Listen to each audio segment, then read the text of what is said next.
Salut, moi c'est Polo Delerue. Nous voici en gare de Nogent-le-Péreux, en région parisienne. Je suis là pour rencontrer Nicolas Figère. Nicolas Figère, c'est un lanceur de marteau et athlète SNCF. Il s'entraîne à l'INSEP et il faut que je me dépêche parce que je pense qu'il est en train de manger. Et je dois vous avouer que j'ai un petit creux. Allez, à de suite.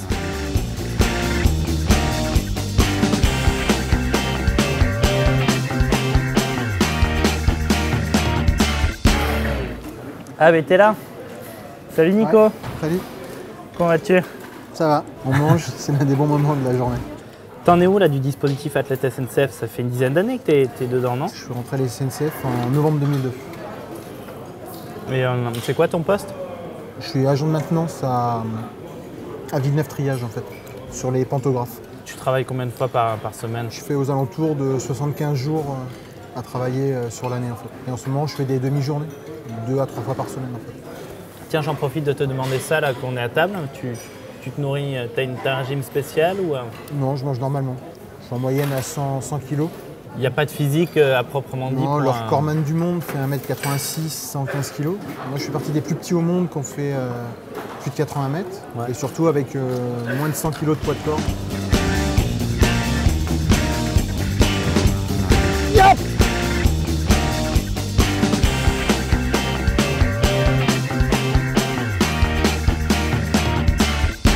Ça va Nico, tu es bien là?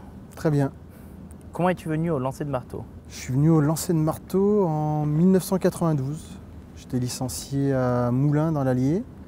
Et en fait, il y a eu un nouvel entraîneur qui est arrivé. Et on m'a fait essayer, puis ça m'a tout de suite plu. Quel est ton meilleur souvenir?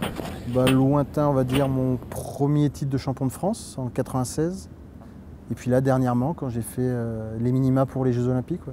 Dans quelques semaines, tu vas avoir une compétition qui sera avant tout psychologique. Comment est-ce que tu fais pour gérer tout ça?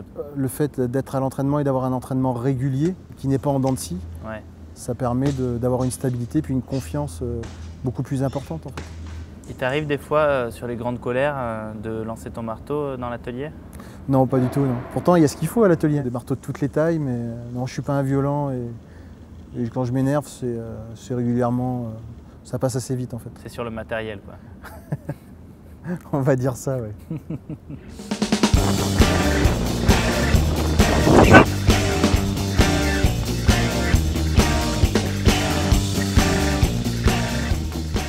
D'après toi, quelle est la plus grande qualité de Nicolas?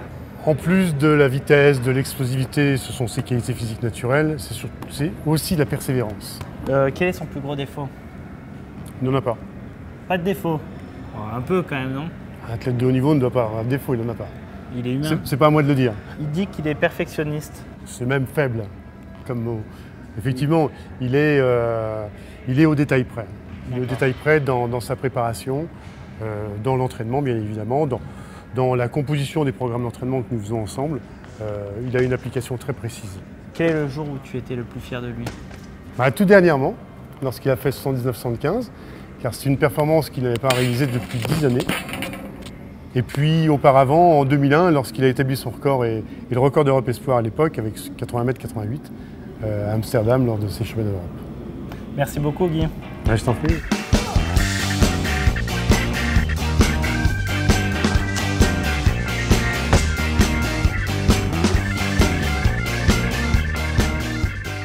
Bon Nico, c'est l'heure de l'épreuve londonienne. Tu vas choisir entre ces cartes là. Tu vas en prendre une. Qu'est-ce que tu m'as pris? Londres en chiffres. Alors première question. Combien de jours de pluie par an à Londres? 120 jours, 165 jours, 365 jours. 165. 165 Ouais, moi j'aurais tendance à dire 365, comme Paris, la preuve il pleut. Mais non, 165. Et ben, je te dis bon courage, hein. Je te souhaite un joyeux été là-bas. Quelle est la date des derniers JO à Londres? 1908, 1930, 1948, 1982. 1908. Ah ouais? Ah, je vais quand même le piéger un petit peu, mais non, il y a eu deux JO, en 1908 et 1948. Je voulais te remercier, je trouve que tu m'as l'air assez prêt. Pour te féliciter et pour t'encourager, j'ai une surprise. Un saucisson de porc noir de Bigorre. Merci Polo. Merci beaucoup. Okay. Bon allez, bon courage, ouais, Adichat. À bientôt. Ciao. Bon mais voilà, j'ai passé une super journée avec Nico. Quand même une bête d'entraînement, ce type, incroyable. J'enchaîne chez Charline Picon, elle habitait à La Rochelle. Et puis je me dépêche, il y a mon train qui part bientôt. À toutes.